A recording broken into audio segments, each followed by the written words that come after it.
அக்கிரமங்களினாலும் பாவங்களினாலும் மரித்தவர்களாயிருந்த உங்களை உயிர்ப்பித்தார்.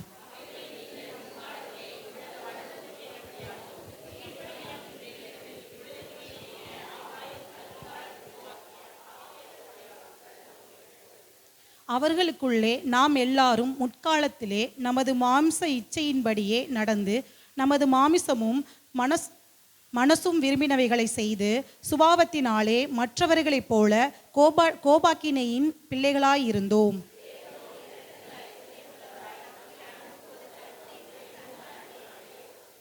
அக்கிரமங்களில் மரித்தவர்களாயிருந்த நம்மை கிறிஸ்துவுடனே கூட உயிர்ப்பித்தார். கிருபையினாலே இரட்சிக்கப்பட்டீர்கள்.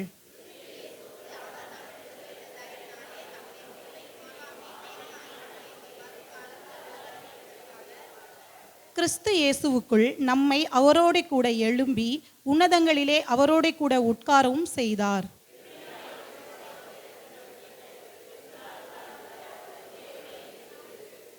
ஒருவரும் பெருமை பாராட்டாதபடிக்கு இது கிரிகைகளினால் உண்டானதல்ல.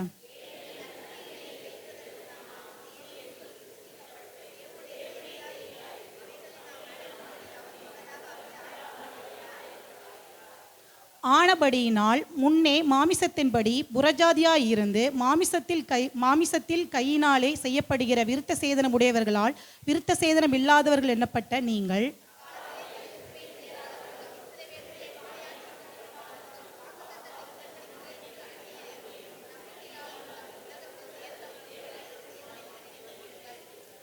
முன்னே தூரமாயிருந்த நீங்கள் இப்பொழுது கிறிஸ்து இயேசுவுக்குள் கிறிஸ்துவின் இரத்தத்தினாலே சமீபமானீர்கள்.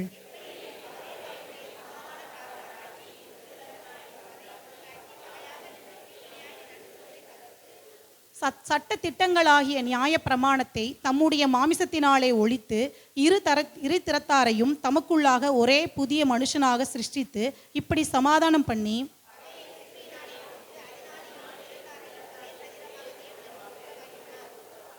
அல்லாமலும் அவர் வந்து தூரமாயிருந்த உங்களுக்கும் சமீபமாயிருந்த அவர்களுக்கும் சமாதானத்தை சுவிசேஷமாக அறிவித்தார்.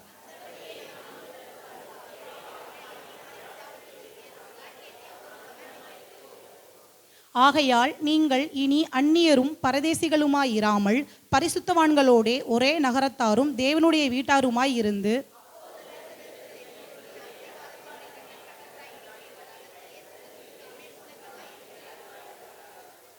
அவர் மேல் மாளிகை முழுவதும் இசைவாய் இணைக்கப்பட்டு கர்த்தருக்குள் பரிசுத்த ஆலயமாக எழும்புகிறது. சேர்ந்து வாசிப்போமாக.